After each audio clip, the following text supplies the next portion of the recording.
Hey, what's up, everybody? Blue here. I had a great conversation with Erin Redwing. We actually were just catching up, and I hit the record button at some point during the conversation. But this is going to be a great episode. It was so awesome catching up with Erin, and we talk about everything from Bitcoin, Ordinals, higher meaning in life, the Akashic records, and TikTok algorithms, and is going to college even worth it? We ran the gamut of things to talk about, and it was just a breath of fresh air. So that being said, enjoy the show. I know I did. Genuinely think that it will be like a level of wealth transfer that just like has never happened ever. Like and maybe you could compare. I mean, I think it's interesting, like the gold rush happened in like Northern California, right? Now you see tech as like Northern California. Like there is like a gold rush sort of feel to it. Like maybe you can look at that and you could kind of think like, okay, there were these sort of like people that risked a lot to go look for gold, and some of them like died, or some of them like didn't have any friends or family. They're just like lonely men who Right. just like had nothing better to do. Like there's definitely similarities, but I don't think it's like the same magnitude. Even that is like, I think it's going to be like even bigger what happens here. And it's kind of like, if you really didn't have to care about money, what would you do? Like the answer for me is not like Margaritaville. Like it's doing something, but it's like you have to, I don't know. I'm trying to like transition to that like mindset more, because I think that's that's what's upon us. And I think that's, I don't know, when we talk about things like the crisis of meaning, or like people being like, "Oh, well, everyone's a slave to capitalism." Da, da, da. It's like I don't think that's what's happening at all. I think if anything, like we have way too much time on our hands. We have way too much like entertainment available to us. Like the question is like, how do you do something that's like meaningful and purposeful and makes you feel good in yourself? And I think that's like the thing that a lot of people have not had to think about, because they mostly just have to think about making money, you Yeah. know? Yeah, I think we're clearly entering a new age, whether you call it the age of Aquarius or whatever. But yeah, I like your gold analogy. This is better than that, though, because we know where the gold is, and we know, even though we're at whatever 120K or whatever it is, we know that gold or Bitcoin that we buy now is going to go up. It's like this is the first time where you've been able to store your work as increasing energy and not decreasing hole in bucket energy. And it's so powerful. And like you said, trying to figure out who you are and what you want to do in this world. We all see that this Bitcoin growth is coming, 500,000, a million, whatever.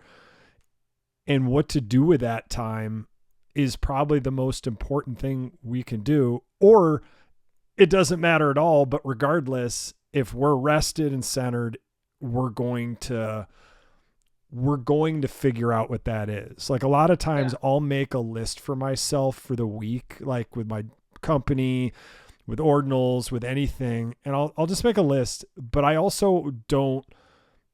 don't marry myself to it. Obviously, if I have a podcast set up, obviously I'm going to show up when I say I'm going to Right. show up. But otherwise, I try and keep it really loose, because if I want to just like, if I'm not feeling it on a Monday or Tuesday and I want to go hit golf balls or just go swim or whatever, I'm just going to go do that and listen to my body, because I know that the more I listen to it, the more the doors that I couldn't try that I couldn't you can't force open the doors that were meant for you. You have to be, and then doors open in places and opportunities that you didn't even know were possible based on your Yeah. path. But in hindsight, you're like, that made perfect sense, but we can't see it because we're living on the moment now of our own lives. Yeah. Yeah. Yeah. No, totally. I mean, like that's kind of been the vibe of my summer, because I'm just like, okay, like let me not like drop the ball entirely. I'm not trying to like, piece out of my life or anything, but let me just be able to like have the space within myself to follow threads when they come up. Yeah, I mean, I was in college when Trump was elected. So even at Penn State, it was like that. Like it was just like things changed. Like when, like because there was kind of like a Me Too wave in like 2015, like Right. before Trump.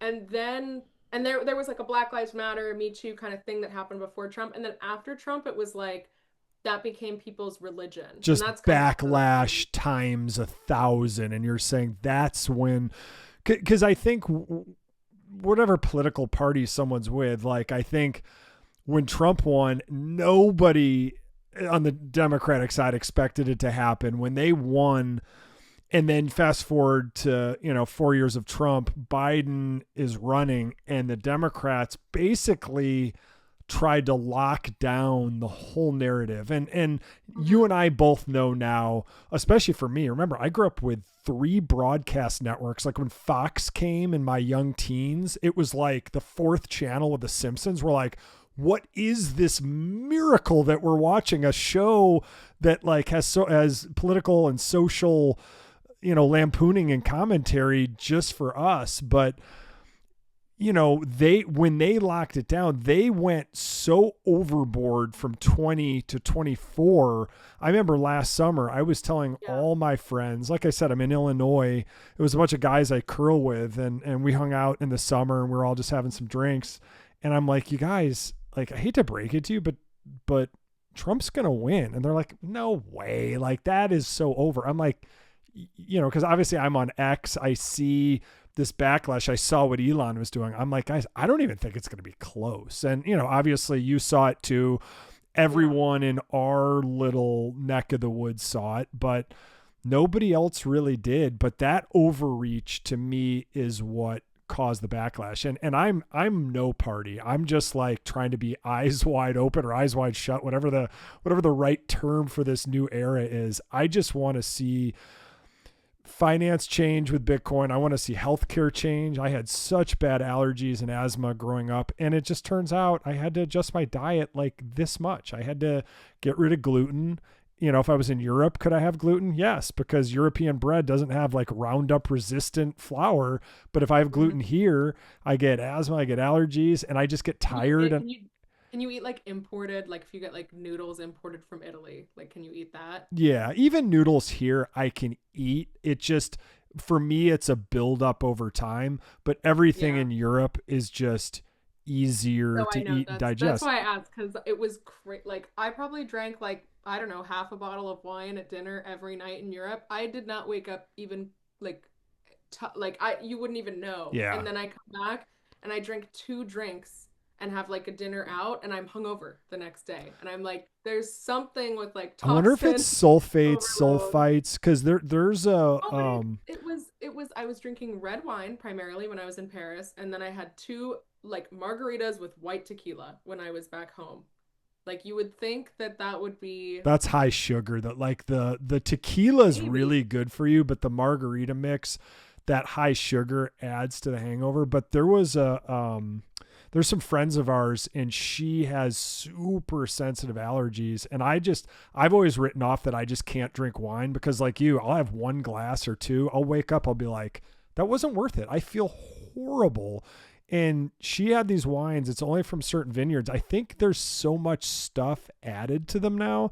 It was just like, and I don't like white wine at all. And she had a red and a white, and we drank them over different times, and they were like, I felt fine. Like it was just like Yeah, enjoying wine with dinner. I'm like, oh, this is what they're talking about. I just like, yeah, there's a lot of crap in our food, but it's crazy. yeah, I It's guess crazy. my point is like, there's so many things that need to change here. And, kind of going back to earlier in our conversation, like we're both taking this tact of slowing it down and just listening to the lessons that we're learning. I feel like I realized a while ago that like there was no political ideology that is going to like fit the new era.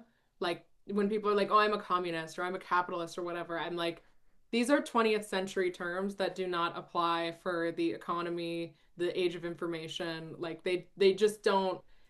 It's not the same thing anymore. Like how can you be does capitalist and free market and all that makes sense whenever we have like tech oligarchs that are basically becoming new governments because of their surveillance power. Like, is that still capitalism and you're still for that? Like, it's just, and communism, like, it's like we don't have workers of the world to unite.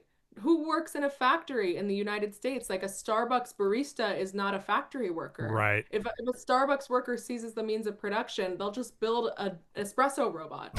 You know what I mean? Like, it's So like, they could sit there and read Atlas Shrugged.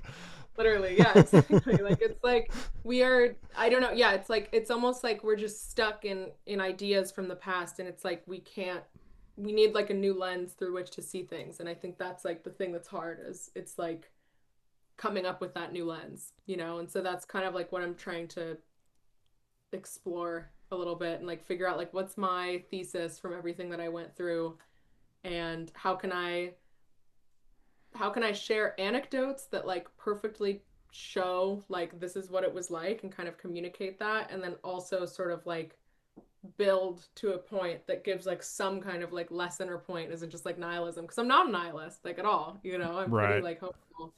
um but I have like weird spiritual like optimism, so I feel like it's gonna go in that direction. Obviously it'll go in like a weird religious direction basically. Yeah. Do you think that academia is changing, or do the boomers literally just have to die for that to happen? I think it's broken beyond repair, and I don't think, if I was an 18-year-old right now, I probably wouldn't go to college, or I would go to like very basic, like inexpensive, whatever the cheapest option to just like be a part of society was, that's what I would do. I don't Basically think say, there's I have a value. college degree. Like I'm looking at, for my kid, I'm looking at, he's really good at math and science, but looking at Canada, like it's way cheaper up there. Yeah. Um, American colleges have just gotten so insanely expensive. Is it It's worth not it? worth it. It's not worth it. It's not worth it at all. And I think like there's still value, obvious. As I said, you know, it's like younger kids aren't drinking, and that's like good for some reasons, but it's like bad for social Right. reasons. Like, okay, not going to college, maybe that's like the right decision in some ways, but I think socially it makes sense to like that's what people are doing, and that's what you want to do, you know? Like, I don't think that kids should completely opt out of society. Like, yeah, it's important to have that social experience. I think you should have that social experience in the cheapest, most non-disruptive way possible. You should only major in something that's uh like get a degree that just like will open the right doors, but don't even anticipate, oh, this will get me a job, because I just don't even think we're in that type of world anymore where 4 years from now you can say that a computer science degree will get you a good job. I like don't it Computer science degrees now graduating have like, I think it's like third or fourth highest unemployment from all degrees graduating, Do you because think there's that's so from many. Claude and Chat GPT being so good at it, or No, everybody 7 years ago was told like, oh, you want to make a couple hundred grand like out of college, go into coding. So everybody and their mother is now a coder. I think everyone went into it, and then now all of the big companies that were doing a lot of that hiring, like it's not like there were like a million startups that were like, Right. it's not a factory job, right? It's like you don't actually need a million tech workers, like even if you're $1 billion company. But I think especially the big tech companies that used to be hiring a lot from, you know, early career grads, they're now like trying to hedge on AI. They're like, well, why would I hire these people just to have to fire them maybe in a year? Like, can I just grind it out with who I have right now, and let's see where we get? And like, I don't know where we're going to land. Like, maybe they're going to realize, actually, no, Claude or ChatGPT or whatever is not good enough, and we need to hire new people. But it's just, there's not enough jobs. Like, there's just literally not enough jobs for everyone to be college educated and do computer jobs. Like, it's just not going to happen. So what So, advice would you give my two high school kids now? They're both smart in totally different ways. Because you made a really good point about college. One of the most important things I learned there was the social aspect. Like I was always a very social creature growing up, but I learned way more nuance in the subtleties of it. And, I'm going to admit, like in college, some of the habits and things I learned were good. Some were probably, like with the drinking culture and, somewhat in the fraternity culture, like there was pros and cons for sure. But I did come out of that school with, believe it or not, a liberal arts degree, actually a Bachelor of Science in Geology of all things, at a Oh liberal my gosh, arts I was school. geoscience. That was my undergrad. Oh, no kidding. My kids will be like, Dad, what rock is this? I'm like, quartzite feldspar. Well, getting a Bachelor of Arts in Geology is pretty funny. Yeah. Like, is that literally just like, this is this rock? Yeah. No, I got a Bachelor of Science in Geology, though. I was Okay, well, actually, that's not a liberal arts degree, is it? Or like, well, but what? I think I had like an English minor too. It was a liberal arts college, but Oh, okay, yeah. yeah, I was a Which physics one? Like major. Midwest somewhere? Yeah, in Ohio. There's a whole string of colleges in I was gonna Ohio. say there's so many, I feel like, small liberal arts institutions in the Midwest in general. Ohio, I don't know why that is. Pennsylvania. Yeah, let's put it this way. It Yeah. was in the same conference as Allegheny, which is in Mudville, Pennsylvania, or Meadville. I'm Um, familiar. yeah. So no, it was a great experience, but the best experience I walked out of that place was I felt like socially I could hang with anybody in any situation at any company. Yeah. Yeah, That's it. I think exactly. I think get like get a normal degree. Like I feel like people shouldn't major in something like film, for example. Like no offense, it's Sound like like I my think that's dad. like but it's true. It's like just go like watch movies on your own. Like there's no reason I think to spend money to just I'm gonna sound like a fucking boomer, but it's like there's no reason to get a degree in things that you would teach yourself to do that don't require a degree to do. Do you know what I Yeah. mean? Like getting a degree in art or film or whatever. It's like you can be an artist or a director or anything self-taught. They don't need you to get those degrees to do those things. Like that's not how that field works. And so there's no point in spending money to do that. But if you want to like I don't know, like work in industry in some kind of way, like be an engineer, yes, you need a degree to do that. So I think like getting a degree in something that actually is practical or like not even practical because it's hard to say, but just like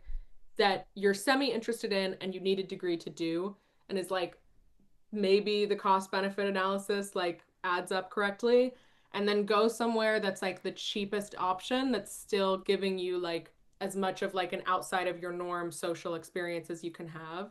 So maybe that's not going to the community college in your town, maybe it's Right. going to the state school in your state, right? Like I think there's like a balance there. And then work internships the whole time.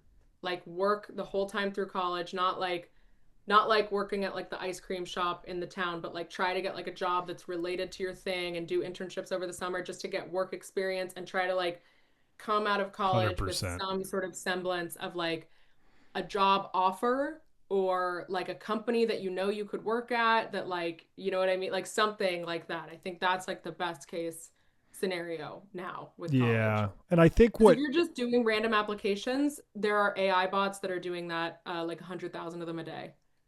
Like you're there's right. You're literally no way to just apply for jobs now. It's broken. well, I think in one sense my kids will be lucky because I've been unplugged from corporate America for 20 years now. And just I think by us being in the ecosystem we are, Bitcoin, Ordinals, runes, obviously they don't have to get into that per se, but it's taught us like it's hustle culture, but it's also coders, it's also marketers, it's also collab managers, which I still don't know what the fuck a collab manager does, and I would never want my kid to be one, but there's an ecosystem that we're creating kind of out of nothing, but within that we're tied to AI. I guess everything's tied to AI now, but we're tied to so many other things.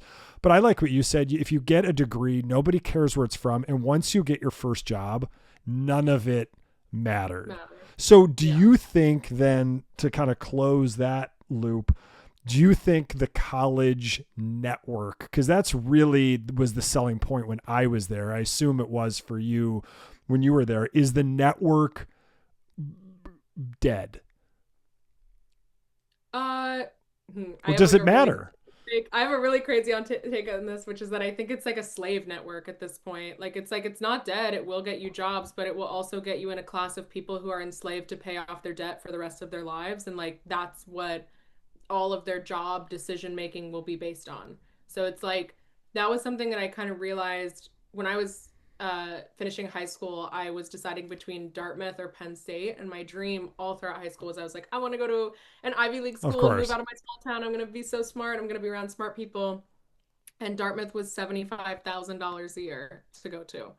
And Penn State was $3,000 a year. And so I was like faced with that decision at 17. And I realized like, oh, if I go to Dartmouth, I will major in the same thing that I will major in at Penn State. There's a Kennedy in my class. Like that was what I was told. Like when I showed up for prospective students week, they were like, "There's a Kennedy here." Like, oh my God, like whatever. I'll know a Kennedy, like whatever. I'll have these like Sixth connections. cousin twice removed. Right, exactly.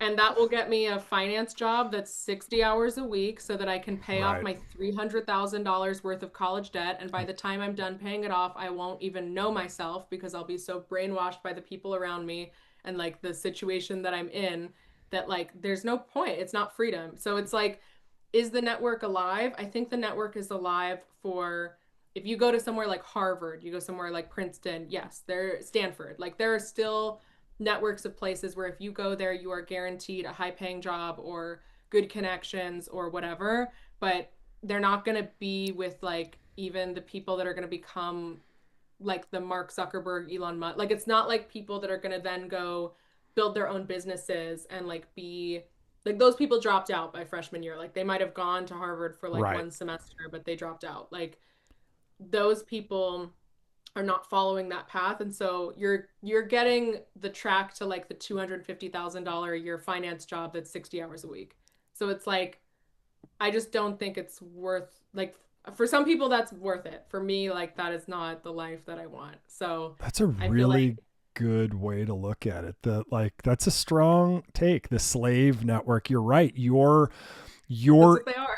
and you know what? It ties into everything that you've said before about grad school, about how the whole professor student, hierarchy works.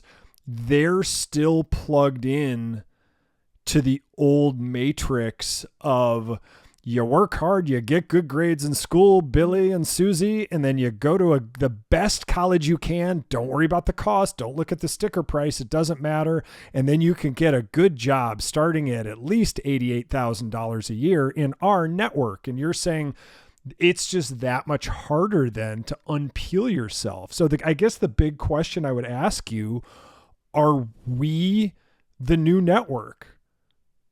Yeah, I mean, I think the internet is like the like age of opportunity, you know? I think there's like so many ways to make money on the internet. There's so many ways to like pursue your interests and your expertise on the internet. I really think the challenge and like why I wouldn't necessarily recommend that kids like just go do that is that I think socially it's really hard to figure out.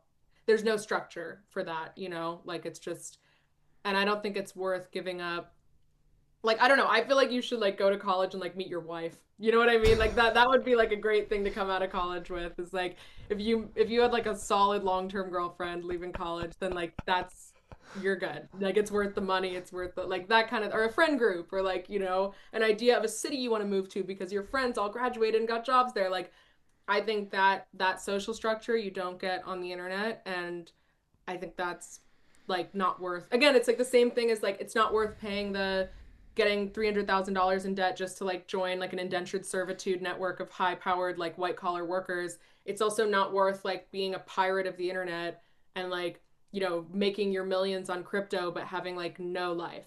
Like I think you have to find the balance between those two things. So, yes, I think like the opportunities for becoming fabulously wealthy or like starting your dream company or like achieving all of your wildest career Right. dreams. Like I think that exists on the internet at this point, but there's like trade-offs that come with that too, So you let's know. bring it back to ordinals. Do you think, we were talking about before the show inscribing Atlantis and Vegas, and, you put in so much work and it's so much fun to have all of us online jockeys come together for a couple days and just connect, see each other. We can all speak the same language and actually see each other, hug and have drinks together, laugh, joke, whatever. Like, are we is that real? Is the online community, even when we meet each other, can that be as strong as a college network or a childhood network? Yes. Are we live right now? I didn't even know we were live. When did we go live? We're just recording. Oh, okay. I was like, wait, Yeah, what? sorry about that. My bad. My bad. You're good. You're good. Yes, but okay. What I would compare it to, like, yes, in some ways, I think the group of people that are maybe in like Ordinals or Bitcoin is like already past that in a way. Like, they're not 17-year-olds that are trying to figure out life for the first time, and like it's hard for me to imagine a 17-year-old going to a crypto conference or being on crypto Twitter and Right. like coming out of that normal, you know? Like, I think you probably need just like some normal exposure to like normal Interesting. people of all different walks of life at that age, because you don't even know who you are, you don't even know your interests. I think where we Hmm. are, it's more like where we are is a little bit more uh it's more like once you're an adult with your own special interest, Hmm. and like you want to have your own thing that you're doing, whether that's like a company or just a hobby, Right. or you want to make friends. Like, I think we're a little bit more like fully formed. I think the thing that I see with young people, like maybe what I would say for more like 17-year-olds or Right. whatever, is like every teenager wants to be like a YouTuber or a TikToker now, Right. right? Like, that's their version of that. And so what you see is you see like these groups of, and this is the 1% of that I'm talking about right now, but you see TikTokers and YouTubers moving to Los Angeles and like moving into giant mansions with a bunch of other content creators and making content together. And that, I think, is like them attempting to recreate a college experience. They're like living in a frat house. Like, I don't know if you've heard of the Hype House or the Team 10 House or all these kind of things. It's just No, I like, haven't. This is yeah. fascinating though. Oh, this the Bob House. That one's more controversial, but like it's basically these content creators will all move to LA. And as I said, this is the 1%, right? These are people with 1 million followers, whatever. Right. But this is like the dream that like so many kids have of like what making it looks like.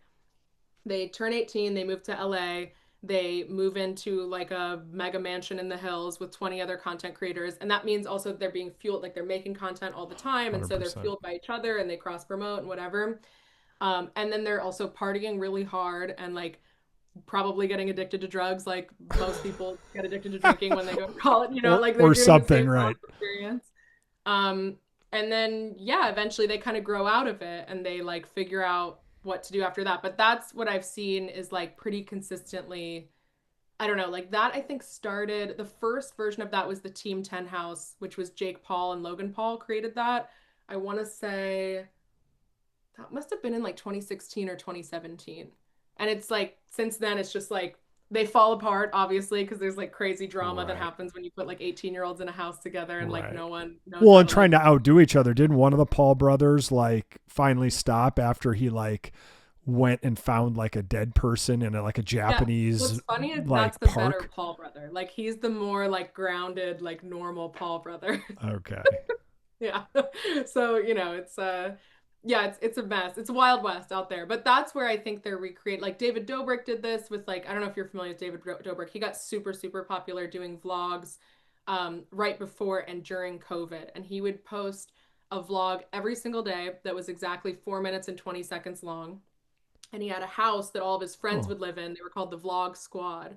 And he would just film them every day, and it was this parasocial experience for kids at home who were locked away because of COVID, where every single day they could check in and see what the Vlog Squad was doing, and they could see that David and all his friends were doing all these hijinks, and they all just like lived in a house together, and their job was just to be funny and crazy and do pranks on each other and like all this type of shit. And so like this idea just like continues over and over and over again. So I think that's like the new like if you think about something like Project X or like I don't know, like an idea of like whoa, the coolest craziest like party college social experience I could have, it's like content houses in Los Angeles. you know what's funny So too? They went like Los Angeles has in the last 6 generations, since the 40s or 50s, it's always Los Angeles still. Like you would think now a group of kids who like if they get to 1 million and like 10 of them get together, like why not go to like a medium size like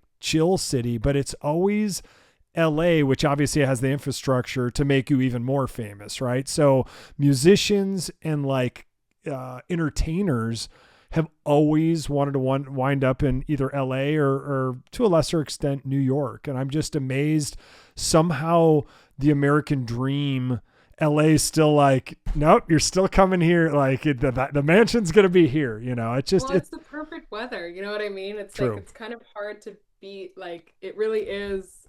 Like as badly run as LA is, it's still like one of the greatest places environmentally to be. If it's not on fire or like, there's no earthquake or whatever, it's like perfect weather year round. But also I think it's that it has the infrastructure, like the Hollywood Hills and kind of like the hills on the other side going into the valley is just full of mansions for people who are just renting, like they have new money, they have fuck you money, and they don't know what to do with it. Like that is such a huge part of what Los Angeles is. And that used to be actors or like models or rapper. Like then it became rappers and musicians, and now it's like Huh. YouTubers. Like it's just there's just a whole infrastructure for that. Like Interesting. imagine that you own like a really, really nice house in like Houston, Texas, Okay. or like, I don't know.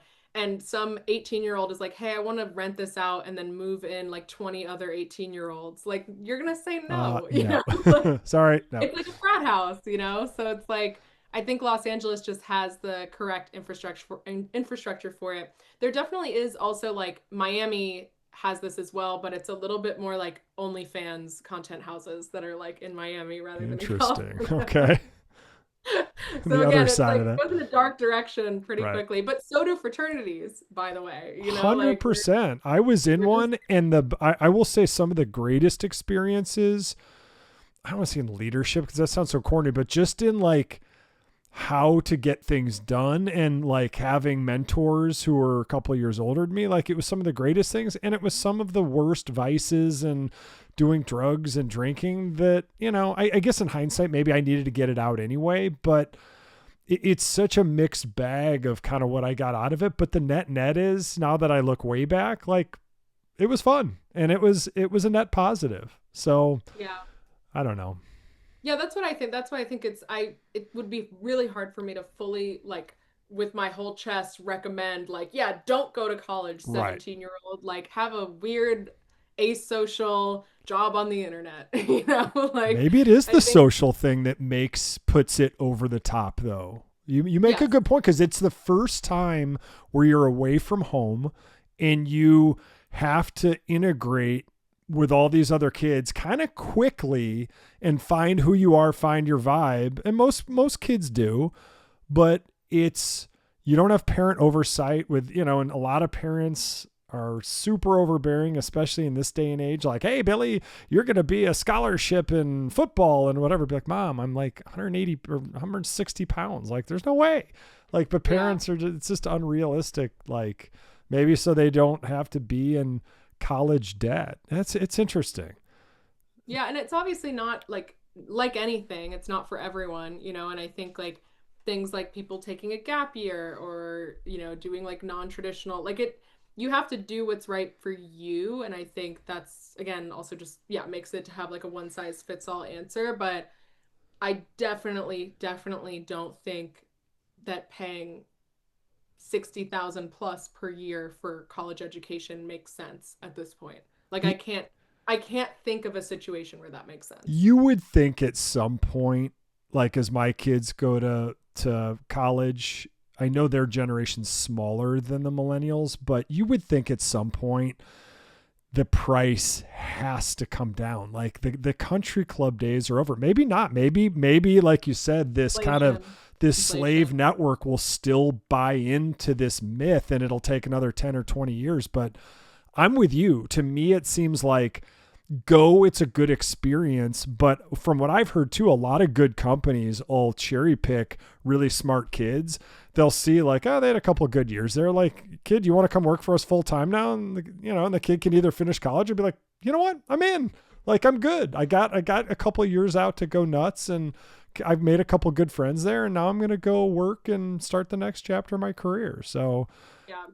I Yeah, guess I there's think I- yeah, I feel like Actually, sorry, I cut you off. Continue your No, thought not and at I'll all. No, because I I was know. going to switch gears to Akashic Records. So I want to hear what you have to. I Yeah, want to finish go up there. our talk on higher education before we go to Akashic Records. Yeah, I don't know. I have a lot of like, I feel like maybe I would be a good counselor for like high school students that are trying to figure out what to do because I do have a lot of thoughts on higher education. And I think like we're in a weird moment right now where like I really thought when I was like a grad student and teaching at UC Berkeley in 2020, I really thought like this is it. This is the breaking point. There's absolutely no way that academia can continue as usual when classes are on Zoom for Berkeley. It was a year and a half, I think. It was 3 semesters that it was Zoom classes. Kids were not going in person Oh to my anything. God. And the tuition was the same. Like what and Of like course it was, right? right. And Harvard was the same way, right? Like Harvard was like, we're doing online classes and you're still paying $75,000 a year for that. And it's like, why do you go to Harvard? You go to Harvard to meet people. Like, it's not that Harvard's class that is recorded and you could just watch on YouTube, by the way, is different than UC Berkeley's Zoom class or Penn State's Zoom class or Allegheny College's Zoom class. It's the same stuff. 100%. And you don't need to learn it from a professor, by the way, but they still charged the same amount and people still paid the same amount. And that for me was like a, I don't know, it was a moment of, I remember I wrote down, I just like was going through old journal entries of mine the other day. So I remember this, but I remember in 2020, I was writing like about how disillusioned I was and not knowing like what to do. Like, do I go try to get a job? Do I finish my degree? Like, what do I do? And I wrote down something that said something like, I keep waiting for the other shoe to drop, like on academia, but the shoe is dropping like exponentially slowly, it seems. Like it's like slowing down as it goes. And it's like maybe this far from Yeah. the ground, but it's like it's like still just continuing to not hit the ground. And I don't know when that shift will happen, but I don't want to be around to see it. And that was kind of the way that I left it. And I feel like still it's chugging along. Although I mean, research wise, research is in a very precarious state right now because of funding. So that's different. That's again, I could talk about academia and all this for honestly hours at this point. We should switch to the Akashic records, but I feel like yeah, it's there's maybe pieces that are starting to crumble now, but I don't know if we're going to get like a final nail in the coffin or if it will just sort of fade into obsolescence and become less and less relevant or I don't know. It's really, really hard to say, Yeah, but I would recommend it. it's fascinating. And your point about Harvard and all these schools just like, hey, it's online, it's the same exact rate. To me, that shows you that how transactional it is. And it really is saying at the end of the day, the most important thing is the diploma from Harvard. And Hmm. you and I, the whole time, just had this whole conversation about the network and connecting with the network. I guess that network doesn't go away with all the alumni, but it certainly doesn't give you that social experience that you would expect and hope for, especially now with COVID, especially with the Zoomers and this next generation who are even more and more and more and more ingrained with just iPads and being online all the time. And the social aspect of their personality, if that doesn't get developed because of COVID or whatever, like that changes culture in a huge, huge way. Yeah. And we haven't even seen the ramifications of like the COVID generations, plural, because they got hit at different times and that's Yep. going to affect them in different ways. Like we, yeah. Yeah, again, COVID was something where it was like the way it was handled and all of that. I was like, I can't in good conscience like work in academia or in education of any kind at this point. Like it's so broken and it's not about giving a good education. We don't even know what a good education is in the age of AI. We have no idea like how to prepare kids for the world. Like we're lost ourselves. They probably will learn a lot more experientially and intuitively than we can ever teach them because frankly we don't have the wisdom anymore. Yeah, it's crazy. Like with kids and ChatGPT, like my daughter still writes all of her own stuff, but she'll use it to like check things or if she has a question about something in class and it's not explained well or whatever, she'll look that up. So I think she's using it the right way, and she's writing stuff on her own. And that wasn't me being like, you got to do this and being super strict. That was just, that was kind of the moral code she set for herself. Even my son to some degree does it. But I will say, with each year that seeps in, the more, like, she took a business class this summer, and some of these terms they were teaching, like, I'm glad they taught it, because they taught basic finances. Be like, here's your credit card bill. If you don't pay it on time, it goes to 30%. Like, just some fluency in how not to become a debt slave, right? So I applauded the school for making that mandatory. But I'm also proud of her for using ChatGPT or Venice or whatever when she needed to, because some of these terms they were using, I'm like, I've been in business and doing finance stuff forever. Like, that's not the term I would use, I'm trying to help her. Like, it's just, at some point it becomes kind of nonsensical. But I think, like you said, they're going to have this new set of tools that supercharges them, but you also have to be careful about the social aspects and that. It's I don't envy them growing up, but it's just a different time. And think about, from my standpoint, like, getting older and older, like, I'm an old person in an ordinal space and a Bitcoin space that is decentralized. So it doesn't matter. Age, at the end of the day, it doesn't matter. You got me, you got Troy, you got some of these old gray hairs running around, and some of the most interesting huge characters in this space. Right. But I think that's one of the cool things that, like, kind of brings this all together. Like, when I talk with you or some of these other folks, like, Gerard's always making fun of me how old I am, but at the end of the day, like, it just doesn't matter. But we're all coming together in just one aspect of the new society that we want to see. There's so many other aspects, like I said, with healthcare and finance and whatever. But this moment in time that we're all in it just feels cool, and it feels empowering to see what happens next.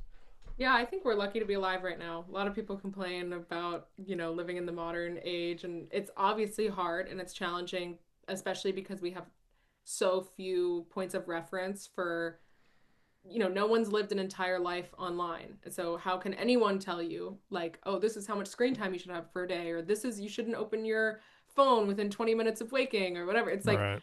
we learn these things as we go, but we don't even know, like, what if you open your phone from 20 minutes of waking every day for your entire life, and that's just your frame of reference, and it's actually not that bad? I don't know. Like, there's so much that we do now that would kill a Victorian child, as kids on TikTok like to say. Like, Well, it's like we adapt so quickly, and so it's really, really hard to say what is right or wrong, or what's changing, or what we should do or shouldn't do. And I just feel like, yeah, I understand from that perspective why people are so afraid of modernity, but it's also such an interesting and transformative time to be alive, Well, you and know? there is a movement too to go to, phones with less stuff on it, with less distractions. I know you and Casey, I know he doesn't have X on his phone. I take it off from time to time too, because that can just be, if you're out and about, just a total time sucker. Like, I have 16 seconds of downtime. I'm going to pull out my phone, and you know what? Maybe your 16 seconds, like, just be. Yeah, you have to. I think for me the problem is, like, I have to let my brain, like, sit. Otherwise, it just builds up, and then, like, I don't know, probably a lot of people have this experience, but it's like, if I really just don't let my brain sit in silence, then when I go to sleep, when it inevitably has to sit in silence, then it's like all the thoughts from the day, like, come up, and then I can't sleep. And it's like, just that's I mean, that's like one example, but I feel like that's like Yeah. an obvious one where it's like, your brain doesn't stop processing just because you keep, like, procrastinating that. And so, like, it comes out in other ways, or it, like, builds up badly. So I feel like, yeah. But I don't know, maybe those people are wrong. Like, maybe there's going to be iPad babies that are brain blasted with technology from the time they're out of the womb, and they're going to turn out fine. Like, we don't know. So it's like, I think everyone just kind of has to like try their best. basically, and kind of feel what's right for them, which is like that's what I feel like the sovereign individual, the Ubermensch, like all these kind of ideas of like Right. individual sovereignty and personal responsibility, like that's really where I feel like it comes in is like there's really no one who can tell you how to live in modern times. You have to figure that out for yourself.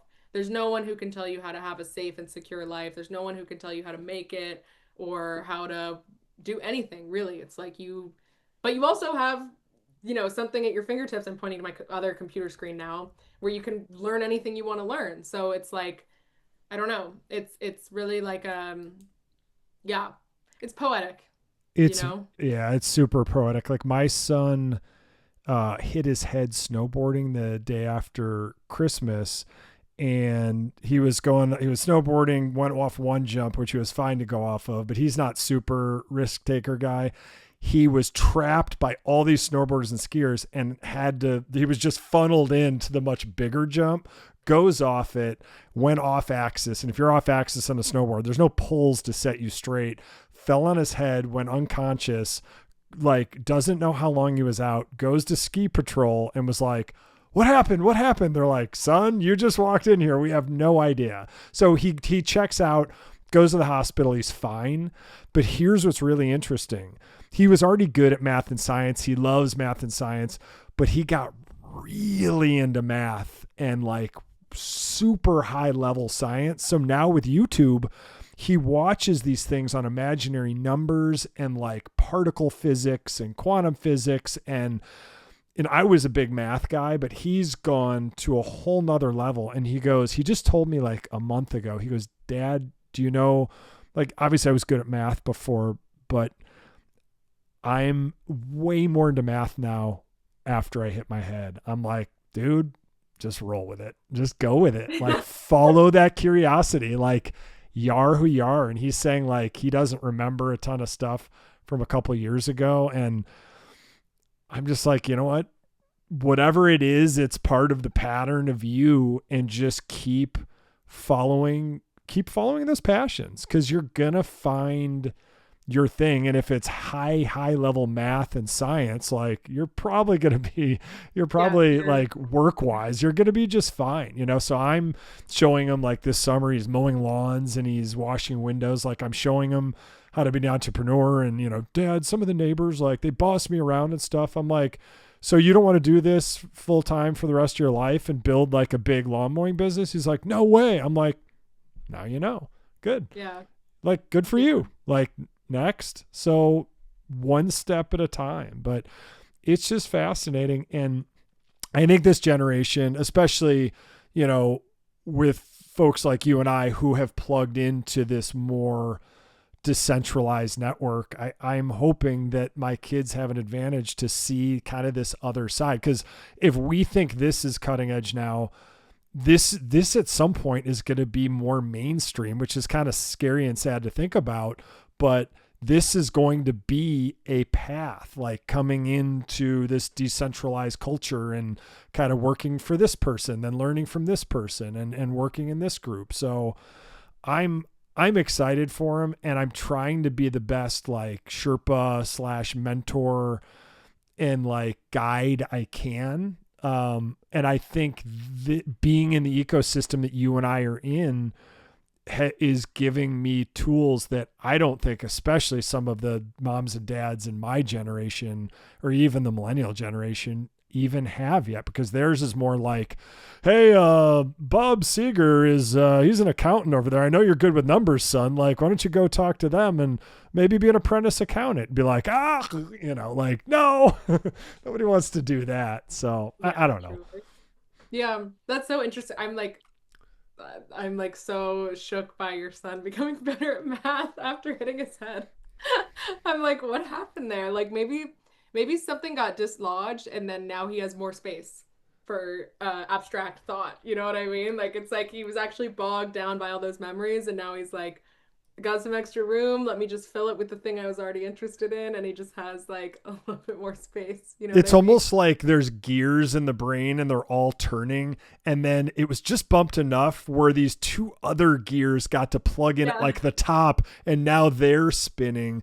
Cause he'll Yeah. say things like, Dad, at school, like and he likes school and he's very outgoing there, but he also needs a lot like of downtime here. But at school, he's he doesn't learn as much there. It's all YouTube now. Like Yeah. he learns everything on YouTube. So yeah, it's fascinating. I don't know where it's gonna go, but I was like, just embrace it and embrace your curiosity, because that's what life is.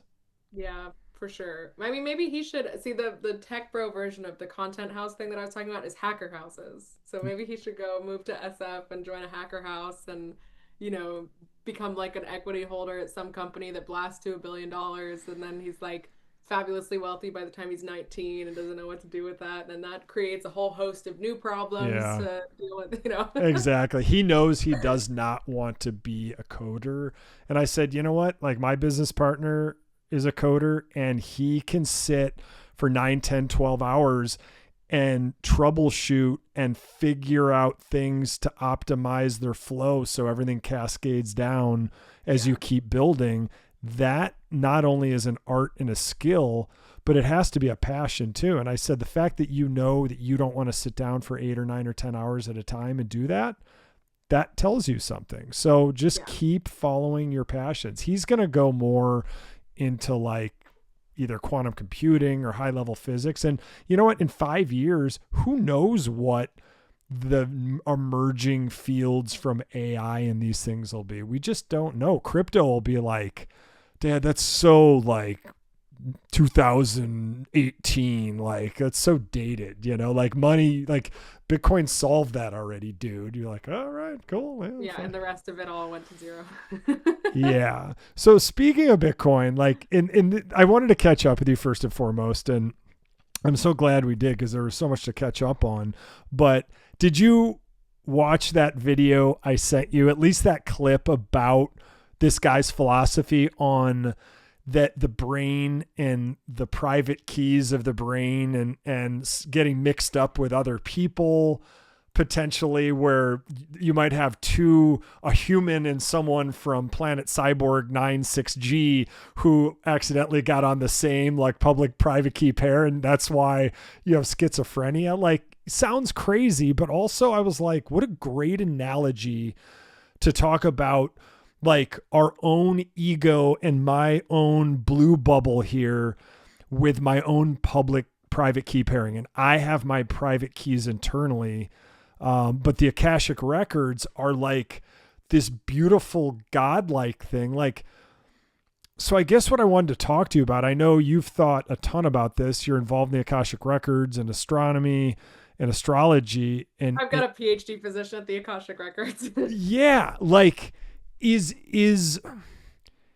everything we're doing in meat suit physical world, is the blockchain and Bitcoin just another manifestation of clairvoyance, intuition, ESP, Akashic records, me passing information down in real time to this, universal, everywhere quantum cloud for future generations? Like, is this just the physical manifestation showing us that the universe is just like infinite, all knowing, never forgetting, and always like growing and just vibing?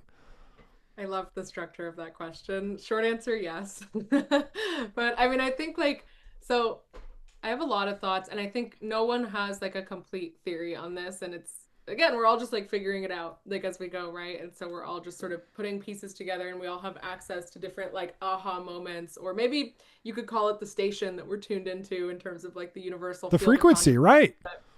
Yeah, I definitely agree with that. I mean, I think like, for example, I think ideas are things that like exist that for whatever reason we get to tune into. And so like you could tune into an idea and someone else could have exactly the same idea, and like they're just tuning into that radio station that happens to be playing that at that time. I often think that about Natasha Postwook, like the astronomer's daughter. Her idea for the astronomer's daughter and my idea for ephemera were like very similar timelines. And it's crazy we didn't know who the other one was, because now it's like, how could I have even avoided Natasha on my feed at this point, right? Right. Like, Like, but I never saw her until she announced that collection and vice versa. Like, that's so random, you know? It's But I like don't think that meant to big is, be, but it was like the bridge. It was like the bridges were building on both sides. And it was like, of course you were going to meet. There's no way you were going to miss each yeah. other. But then at that moment, the collections came out and be like, there you are. Yeah, it's just I think it was just like that idea wanted to be made manifest, and then Natasha and I were both different vessels that were good to do it for different reasons, and then we had our own personal interpretations on it because we were different vessels, you know? And then I feel like if you know me and Natasha and you talk to us, like there's a lot of similarities, you know, like our personalities are similar. I think we even kind of look alike. Like there's like interesting things where I'm like, "Oh, yeah, like you know, there are probably a lot of people who are like me in different shades, whether that's like intellectually, Right. physically, whatever, that have had similar experiences to me or similar whatever to me that are probably going to get whenever that there's an idea that's like ready to happen, like in our linear timeline, Right. that would get that idea. And like I even think that way about like Ordinals and Casey, where it's like Casey was the perfect person to create Ordinals, but I think he like discovered Ordinals. You know, it wasn't like it came from him. It's like it came to him. And so I think in general, like there's this like unified consciousness field or however you want to explain it, Right. where there are either ideas or things or whatever that can be made manifest. They can be kind of brought to our physical realm and made into reality or whatever you want to call it.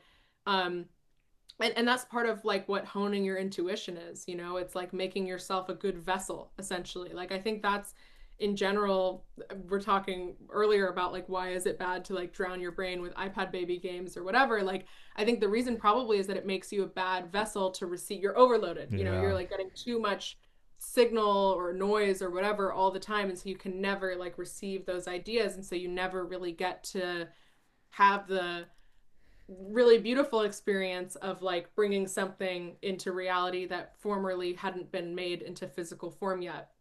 But like, you know, so on the one hand, I think we're drowning ourselves in a lot of information all the time, and so we're not receiving things. But also, I think with the internet, and you can also say with like Bitcoin or, you know, anything that really is like of the digital realm, but has such an impact on our lives and our physical existence, we're, in my opinion, getting access to like another realm. Or maybe it's a realm that we've had access to in other ways, and this is just like a vehicle to access that realm, like through the internet or whatever. But I do really think that we're accessing something different that has different laws, it has different rules, it behaves differently than physical reality, and we're still kind of learning what that is. And one of the theories for this is have you heard of the telepathy tapes? Mm-mm. It's basically like this. There's like podcast episodes and stuff about it, but it's basically like all of these like toddlers that are growing up right now are like telepathic. That's the idea. Is like that these kids are like developing telepathy, and I think like, you know, you could describe that in like a very woo woo way, like they go about it in a woo woo way, but I Right. think in like a practical way, we're all becoming telepathic because I'm seeing the stream of human consciousness on my feed every time I open X or TikTok or whatever. And so, like, even if I'm not literally becoming more telepathic or gaining access to other people's private keys of information or whatever you want to call it, which I think we could still be doing. I'm just saying, let's do a totally realist explanation of it. You're getting access to people's internal dialogue in ways that has never ever ever existed in recorded history.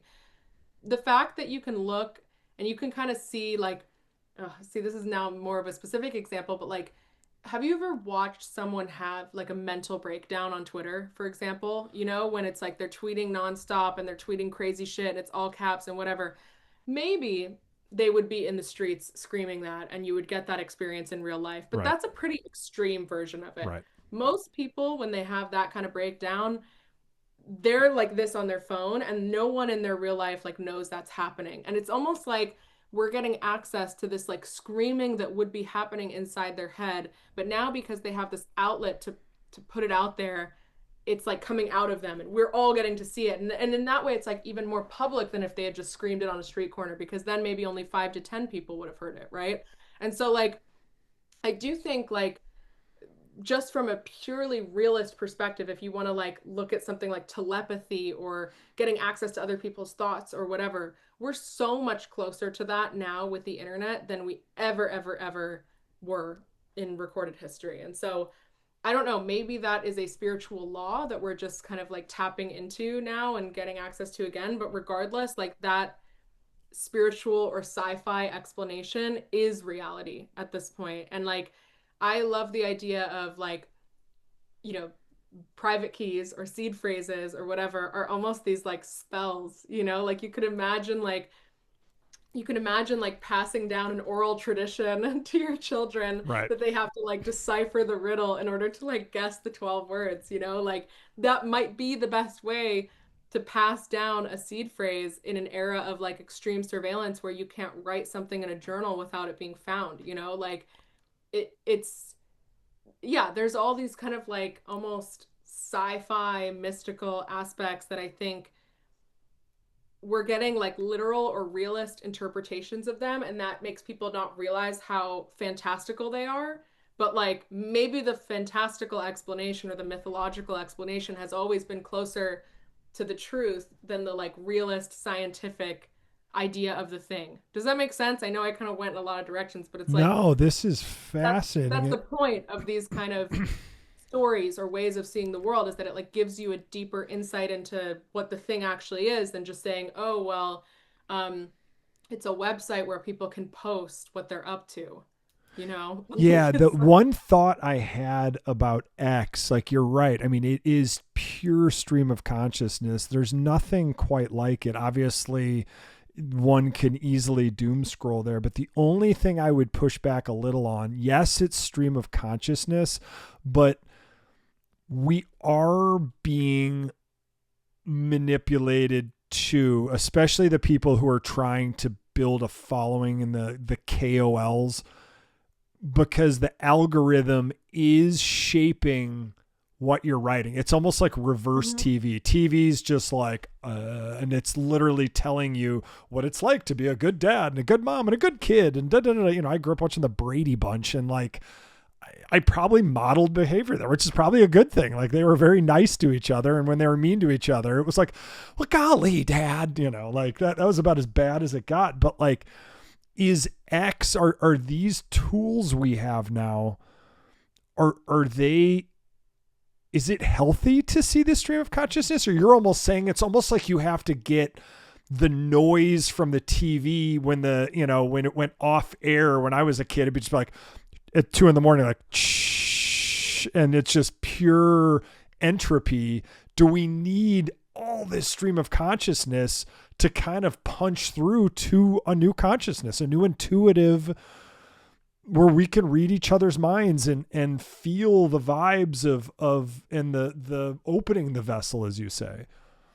I think so. I wouldn't, I think I often push against moralizing terms like, is it good, is it healthy, is it whatever. It just is, you know what I mean? It just is what's happening. It's, and that's more the way that I think about it, is like, is this what's necessary to take us to whatever path we're supposed to be on? Yes, because everything is. You know what I mean? Everything that happens to you, bad, good, whatever, is a necessary part of you being the person that you are right now. And so I do believe that there's like things written for us, you know, like there's ways that we're supposed to go, and that's not a good, bad, moral, anything. That's just the path we're on. And so it's like from that perspective, yes. I think the other thing I would say is like, you know, when we talk about, oh, well, an algorithm is pushing certain things, or an algorithm is sort of filtering the way that we perceive this like public consciousness. Okay, let's imagine a purely unalgorithmic feed of tweets where Okay. you don't even have people you follow, right? Like, because how would you even, you know, like you're just looking at like, if you really wanted to be like, this is the collective consciousness, So I'm just pure looking noise, right? Pure noise, random right? sample noise from any participant in the world. It's indecipherable. It's indecipherable, Right. like for you, at least in your human brain. Maybe at some point we'll get Right. to a point of internet literacy where you could scroll through a chronological, unfiltered Twitter feed that's going like a Twitch Got it. stream chat. You know, like I mean, even literally a Twitch stream chat, right? Like you think about like what kids are watching, and you're like how are they taking this in? But they are somehow. You know, Right. like I don't know. Maybe this is something we'll unlock. But imagine a purely unalgorithmic, just chronological tweet. Like that would be probably the purest version of collective consciousness as it exists on that platform. but it would be indecipherable to you. Right. And in that way, you're not really tapping into it, right? You're not really getting anything from it. And so like okay, then you need an algorithm to filter it. And maybe you like just only following people that you know, but that to me sounds like you're already limiting your bubble, right? Like Right. I would like to see things from people that I don't follow because I'd like for new ideas to come in. That's where like TikTok is like a pure algorithmic experience, right? You can follow people and that kind of tells the algorithm that you'd like to see more of their content, but it doesn't strictly mean it will provide that to you. If anything, it just uses that to kind of shape what you like in Huh. general and give you more of that idea in Right. general. Um, I think that's what makes TikTok better than X, for example. Like again, people love to complain about the For You page on X, but every social media platform wouldn't have modeled a For You page off of TikTok if TikTok's For You page wasn't massively popular and Yeah. interesting to people. Do And you then, use okay, TikTok more than X?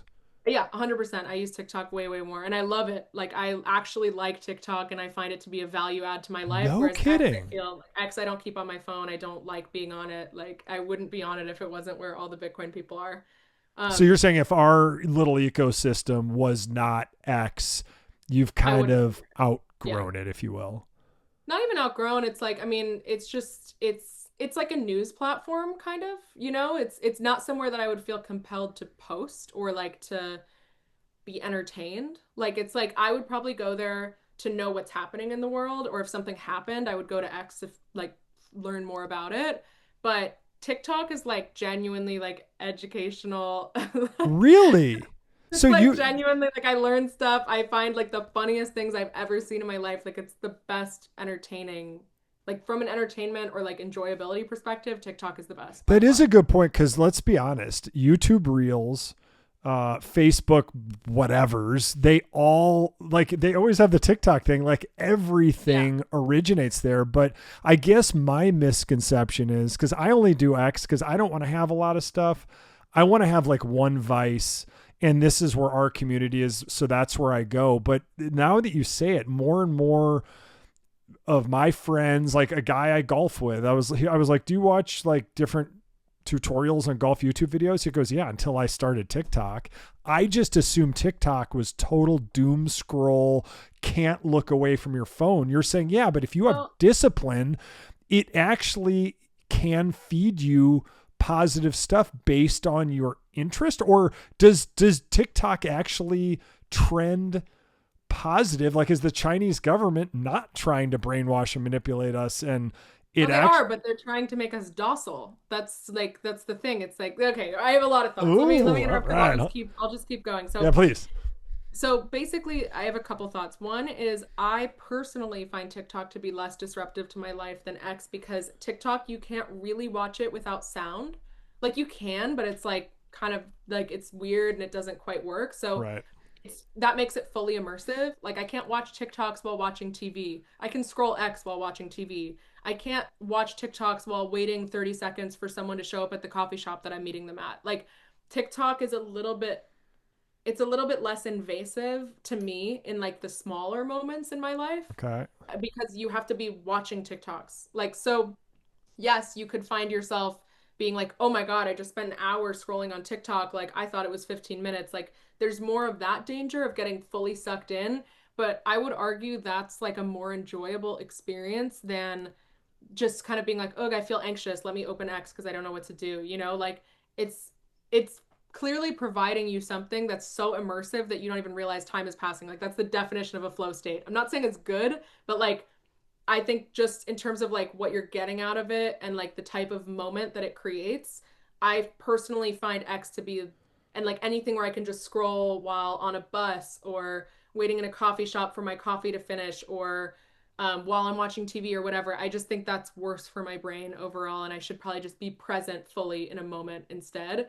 Whereas Interesting. TikTok is 100% immersive, so you have to be in it So completely. TikTok is super active. Obviously, the people Yeah. who can't pull themselves away from TikTok and just hope that the next video is better than one you just watch. Yeah, there's this definite problem there, but you're Yeah, saying right. Like you you're don't saying if want that. yeah, if you're going to engage in media, it sounds like it's so immersive. As long as you can pull yourself out, their algorithm is second to none.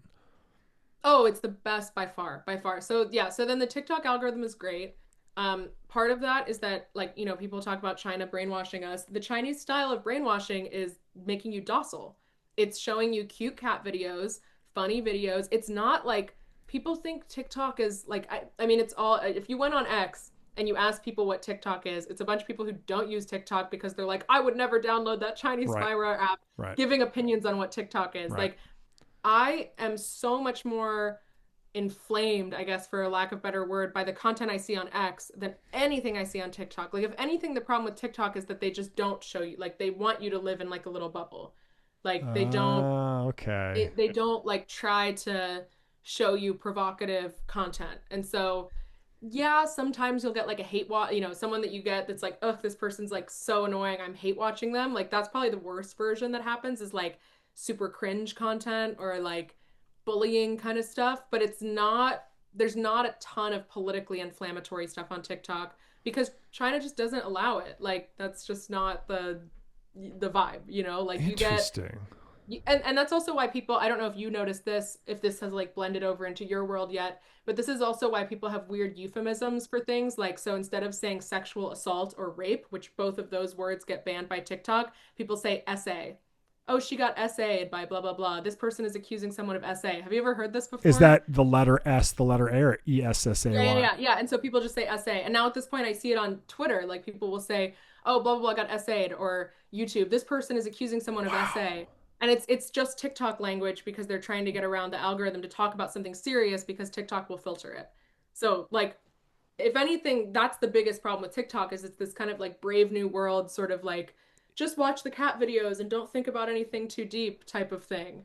Um, Would I say that it's almost in the woke category, like trying TikTok's to? everything. TikTok's everything. It's not like, because, okay, the other thing I was going to say for what makes TikTok so great is that because of its algorithmic structure, where when you go on TikTok, you're mostly looking at videos from people that you've never seen before. Whereas Twitter, maybe there's accounts that are I've never seen before on my For You page, but for the most part, it's people that I follow. That means that there's so much higher of a level of discoverability for creators that if you are a creator and you're not on TikTok, you're stupid. Like, it's absolutely makes no sense to me because it's the biggest audience, it's the fastest growing base of users, and it's supplying those users with new content constantly. Like, think about YouTube. Like, how often do you watch new YouTubers? You mostly just watch your, like, people you subscribe to. Yeah. Maybe you occasionally see an interesting video on the homepage that you're like, okay, let me click that. TikTok, the experience of the app is looking at new people's content almost exclusively. And so, like, it really is like, so for that reason, it's like, are there woke people on TikTok? Sure. There's also like the most like conservative Ben Shapiro type talking heads that are trying to come up right now on TikTok. Like, everyone is making content on TikTok if they're trying to grow. And so you kind of get everything. Like, you really get all types of people on TikTok, and there's and it also just like tries your content with a lot of different people. So you, if you make a TikTok, like your first TikTok, guaranteed you get usually at least 300 views. Sometimes it goes up to 1,000 because they're just testing it to see who watches, how long do they watch, does it repeat? If so, yep, let me feed it again. You know, it's a beautiful algorithm. I could go off forever about how much I love TikTok, but I really think it's like it's head and shoulders above every other like major social media network or entertainment media network that No, it's US has created. no, it's fascinating because I mean, it's funny because you're like anyone who's producing content who's not producing on TikTok is stupid. And as you went on to your next sentence, I'm like, blue stupid, like, but it's Well, no, but Bitcoin it's Bitcoin true content though. doesn't do well. Bitcoin is not like CCP is not down for Bitcoin. So crypto and Bitcoin content does not do well on TikTok. That's the exception, I will say. Interesting. Yeah. Okay, so you're saying that's kind of why X does have a home here because with X you generally see all your friends kind of recycled thoughts like ordinals were so back and then the next person will post they'll zoom out and it'll be like all the way down and then blip there's your back. That's like my favorite one, but it's like we see the same stuff over and over. And on it, obviously, especially after Vegas, when we're burned out already, I'm just like, you know what? like Bitcoin's going to rip. Like that's my main thesis. It always has been. I just love ordinals and art and everything on top of it because that's the sticky cultural layer that kind of brings us together as a group. But let's be honest, X is the people we know and it's our little ecosystem. And it's the people that Elon says we should be listening to right now. And it's Yeah. gotten very political, obviously, as Yeah. he sided with Trump and now whatever the new party or whatever. So it's very limiting. So, okay. So let's zoom out again. Let's zoom out again because also I have to go in 10 minutes. So let's also frame the conversation so that I don't well, move perfect. on. And then that's good to know. And I appreciate you saying that. So I guess getting back to like, let me ask the same question again because I think we're a layer deeper now, or we're a couple stair flights up on the spiral staircase. Is life and Bitcoin that we've been introduced to, and in these new algorithms, all these things we talked about on this show, is everything a metaphor for kind of the Godhead and enlightenment and like fully tripping on shrooms and going back to the beginning and the end of the universe and the Akashic records as the Library of Alexandria for all time? Is everything just a ladder to eternity? Yes, but also like a flower is a ladder to eternity. You know what I mean? Like from the shrooms perspective, it's like you can really like you could look at a blade of grass and be like, "Oh my God, this is infinitely complex and infinitely interesting and like also this is eternity and this is everything and I am one with it." You know, like yes, and also that's always been the case and that level of insight and access has always been like available to us in some deep way. Do you know what I mean? Like I don't know that the internet has necessarily added something that we didn't already have Right. access to, but it's made it so much more available to so many more people. You know, like previously maybe you had to be like a grand master of Buddhism or something to Right. like The Dalai reach a certain Lama. level of enlightenment in order Right. to access certain thoughts that maybe you just scroll past on TikTok now, or you have access to ambiently and your nervous system doesn't know how to take it. And so you have some sort of issue mentally or physically as a result. I'm like not speaking from personal experience, of course. You know, like I think the challenge is now we have access to stuff that's beyond a lot of our human ego's ability to deal with it. And so we have to learn how to just kind of almost be like higher evolved people, you know what I mean? And that this is like the I feel like that gets into, you know, if you think about like more advanced civilizations or something, right? Like this is the Peter Thiel like I don't know if I've talked to you about this before, but Peter Thiel basically has this idea that once a civilization becomes a certain amount of advanced, it becomes a civilization of angels or demons because like let's say you have the ability to build nuclear weapons, every single person has the knowledge and ability and resources to do that. Like Right. your world is either going to go to hell or you're going to become a world of higher evolved angels Right. basically. And I think like that's kind of the challenge that we're at right now is now that we have access to all this information, we have godlike capabilities in a lot of ways, at least compared to 50, 100, 200, whatever years ago. Are we able to deal with it as like egoic humans, you know? And Yeah. so I think that's really like the challenge, and that's you can apply that to Bitcoin too, right? It's like, you know, everyone loves to say, "Oh, I wish that I had bought Bitcoin in 2010. I wish I had bought Bitcoin in 2011." If you had done that, you would have sold or spent most of your stack by now because you would be like, "Oh my God, I'm so rich." You know, like Right. it takes a strong level of centeredness and fortitude and whatever to just De- like delayed actually see it. gratification too. Yes, exactly, exactly. Long-termism, all these kind of things that go along with like having a little bit more of a disconnect from that like instant need, the ego's need to be fulfilled instantly in a moment. Like I really think it's the making it like the wagme of it all is like that there needs to be like a consciousness evolution individually in each of us in order to be able to handle what's happening. And that's not because everything is super bad or super good. It's like a lot, it's a mix, it's a mixed bag, and it's kind of what you make of it also, because it's like everything all at once, you know? So I think it's more about like each of us as sovereign individuals or whatever, kind of like taking personal responsibility for our own issues, our own consciousness, our own access to this information, what's healthy for us, what's not. And I don't know, like learning to ride the wave in a lot of Yeah. ways. Do you think this is predetermined? Do you think your outcome is going to be the same every time, or you think it's way more how you respond to life and it's more like quantum probability of many different outcomes?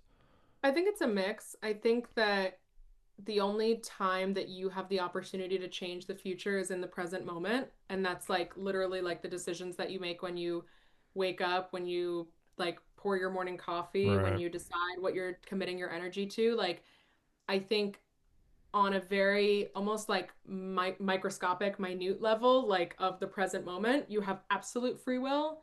But I think the second that you then collapse that into a decision, you're then on a path. You know what I mean? And then you have the next decision point, and then you collapse, and like maybe you get stuck in a well that's very hard for you to kind of shoot yourself out Right. of into a new direction. So it's I think it's a mix. I think that there are things that are this is personal opinion, like and kind of personal beliefs, but I think there are things that are like destined for you in this life, and it kind of almost doesn't matter how much you fuck things up or how much you succeed. There's certain things that are just going to happen to Yeah, you, and I that's think like so. who knows why, you know? And I think that's where like the kind of like God fearing or like just like God, this is God's will. I can't understand it kind of thing comes in, where it's not like if you made the right decision every moment, right? Like let's say you're faced with the decision to be hardworking or whatever every Right. single moment, you always choose the right decision. I still think there are things destined to happen to you that could be bad, you know, and that's like outside of maybe our ability to comprehend the structure of the thing that we're in and like the karmic lessons that we need to learn, for example. Um, so I think it's a mix. Like I think it's like at every scale, it's like a different story. Like on a civilizational level, I do kind of think there are things that we as a civilization are meant to do, that we're meant to experience at certain times, or So things come like to us. Bitcoin, like evolving into this Right. kind of grand virtual cloud Alexandria Akashic Yeah. records. Yeah, I mean, you even think about something like during the Enlightenment when like there were five different scientists that all within a couple months of each other figured out that the sun was the center of the solar system, and they all didn't know about each other.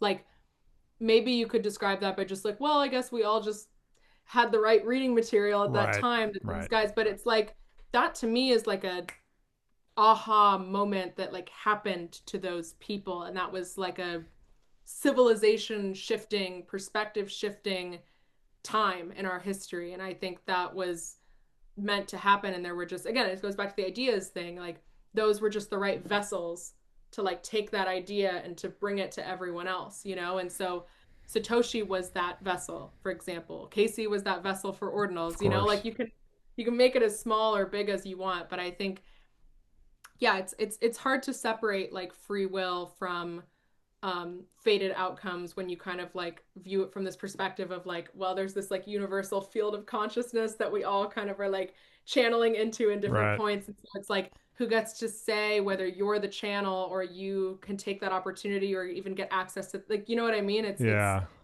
whatever, you know, this is the point where it's like whatever, you Yeah, know, it's like yeah, go and into it, but it's it's like Chinese or Russian nesting dolls or peeling an yeah, onion. You're yeah, like it just exactly. goes forever. So are we?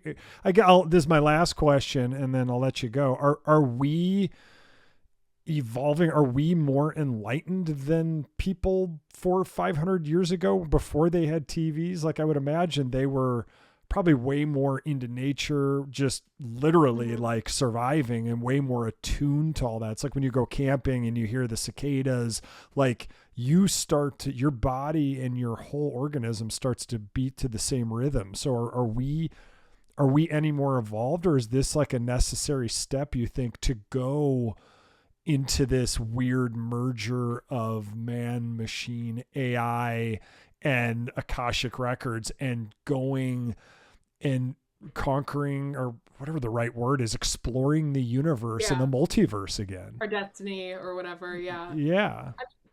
Definitionally, we are more evolved because evolution is value neutral. It's just you're evolving to the situation that you're in, you know? So I think like the people 200, 400, whatever years ago, evolutionarily had probably the same brains as us. And so if they were born at our time, they would have the same outcomes as us. But we are so observationally different from them because we're so adaptable as humans. And I think maybe it's that we're moving away from human as like natural animal and towards human as consciousness machine, whatever that means to you, you know? And that's not necessarily evolution up or down, right? Because in some ways nature is more connected to like a higher thing than we are as thinking people. But I do think it's like I feel like it's like another realm that we're getting access to, maybe not even for the first time, but maybe just the first time in recorded history. You know, we don't know how the last time worked out, maybe.